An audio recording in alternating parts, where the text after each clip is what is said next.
বৃহস্পতিবার জাতিসংঘ ও সাইডলাইনে বেশ কিছু গুরুত্বপূর্ণ বৈঠক করেছেন বাংলাদেশের প্রধান উপদেষ্টা প্রফেসর ডক্টর মোহাম্মদ ইউনূস। শুক্রবার সকাল 10টায় সাধারণ অধিবেশনে বক্তব্য দেওয়ার কথা রয়েছে তার। এই বক্তব্যের বিষয়ে জানাতে আমাদের সাথে যুক্ত হচ্ছেন রিপোর্টার এহসান জুয়েল।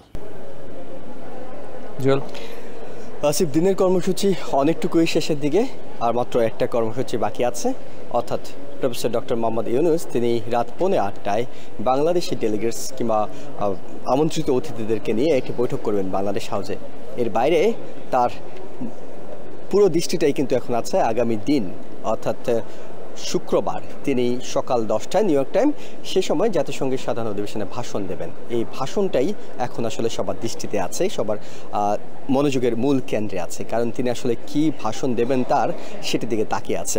তবে আমরা যতদূর জানতে পেরেছি, আমাদের অভ্যন্তরীণ সূত্রগুলো যে তথ্য আমাদেরকে জানিয়েছে সেটা হলো তার ভাষণের বড় একটা অংশ জুড়ে থাকবে 5ই আগস্ট আন্দোলন পূর্ববর্তী এবং পরবর্তী সময়গুলো। বিশেষ করে পূর্ববর্তী সময়ের মধ্যে উল্লেখযোগ্য বিষয় তিনি তুলে ধরার চেষ্টা করবেন যে কোন প্রেক্ষাপটে এই আন্দোলনটা হয়েছে, এই আন্দোলনে কী ধরনের স্বৈরাচার সরকার নির্যাতন চালিয়েছে, দমনপীড়ন চালিয়েছে এবং কিভাবে এই আন্দোলনের সাফল্য এলো। বিশেষ করে জনগণের যে অকুণ্ঠ সমর্থন এবং যে বৈষম্য বিরোধী ছাত্র আন্দোলনের ছাত্র নেতারা ছিলেন, যারা সমন্বয়ক ছিলেন, তারা কী ধরনের পরিস্থিতিতে এই নতুন বাংলাদেশের যে কথা বলা হচ্ছে পরিবর্তিত পরিস্থিতিতে সেটির রূপরেখা তৈরি করেছেন।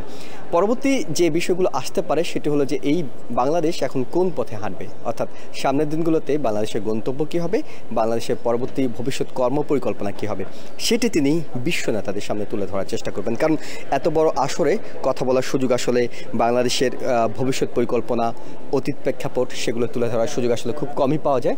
যেহেতু তিনি জাতিসংঘের সাধারণ অধিবেশনে এই সুযোগটি পাচ্ছেন, অর্থাৎ শুক্রবার সকাল 10টায় এই ভাষণটি দেওয়ার সুযোগ তিনি পাচ্ছেন, তাই এই সুযোগটি তিনি নিচ্ছেন। একই সঙ্গে অনেকেরই আসলে জানার একটা আগ্রহ আছে এই কারণে যে তিনি কি আসলে ভাষণটা বাংলায় দেবেন নাকি ইংরেজিতে দেবেন। আমরা দেখেছি এর আগে একেবারে এই স্বাধীনতা পরবর্তী সময়ে বাংলাদেশে একবার বাংলায় ভাষণ দেওয়া হয়েছিল, পরবর্তীতে বিগত যে সরকার অর্থাৎ শেখ হাসিনার সরকার তারা প্রত্যেকবারই বাংলায় ভাষণ দিয়েছিলেন।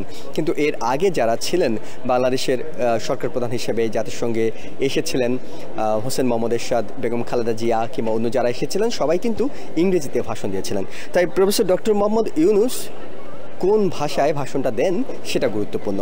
তিনি যেহেতু ইংরেজিতে খুব চমৎকার বলেন, বাংলাও তার খুব চমৎকার, তাই তিনি দুই ভাষায় মধ্যে কোনটি বেছে নেন এটি কিন্তু অনেকেই, বিশেষ করে যারা বাংলাদেশের মানুষ আছেন, তারা কিন্তু অনেক অধীর আগ্রহ নিয়ে অপেক্ষা করছেন। আমরা যেটুকু জানতে পেরেছি, আমাদের এখন পর্যন্ত তথ্য বলছে দুটি ভাষায় তার ভাষণ প্রস্তুত করা আছে। একেবারেই প্রফেসর ডক্টর মোহাম্মদ ইউনূস একান্তই তার নিজস্ব সিদ্ধান্ত এটি তিনি কোন ভাষায় বক্তব্যটি দেবেন। তবে তার যে যারা এই ভাষণটি প্রস্তুত করতে কাজ করছে এবং ভাষণটি প্রস্তুত এর মধ্যে হয়ে গিয়েছে, ভাষণটি প্রস্তুত করতে যারা কাজ করছেন তাদের সূত্রে জানিয়েছে যে দুটি ভাষাতেই এটি আসলে প্রস্তুত করা আছে। প্রফেসর ডক্টর মোহাম্মদ ইউনূস একান্তই ব্যক্তিগত সিদ্ধান্ত তিনি কোন ভাষায় দেবেন, কোন ভাষায় তিনি এই মেসেজটা, বার্তাটা পৌঁছে দিতে চান। এবং এখানে আসলে যেহেতু জাতিসংঘে যারা বক্তব্য শুনবেন তারা সব ভাষায় শোনার সুযোগ রয়েছে, অর্থাৎ অধিবেশনে আপনি যেই ভাষায় বক্তব্য দেন না কেন এটা ট্রান্সলেট করে বিভিন্ন ভাষায় শোনার মতো ভাষা পছন্দ করে নেওয়ার সুযোগ আছে। তাই ভাষা এখানে মূল বিষয় নয়, মূল বিষয়টি সেটি হলো যে তিনি আসলে কি বার্তাটা দিতে চান তার ভাষণে, তার বক্তব্যে তিনি আসলে কোন কোন দিকগুলোকে সামনের দিকে নিয়ে আসতে চান। এবং এটি দেখার জন্য বাংলাদেশের মানুষ, বিশ্বের মানুষ অধীর আগ্রহে অপেক্ষা করছে। এবং আমরাও এই ভাষণটি যখন দেওয়া হবে তখন TVN 24 নিউজ নেটওয়ার্কে এটিও আমরা সরাসরি সম্প্রচার করব।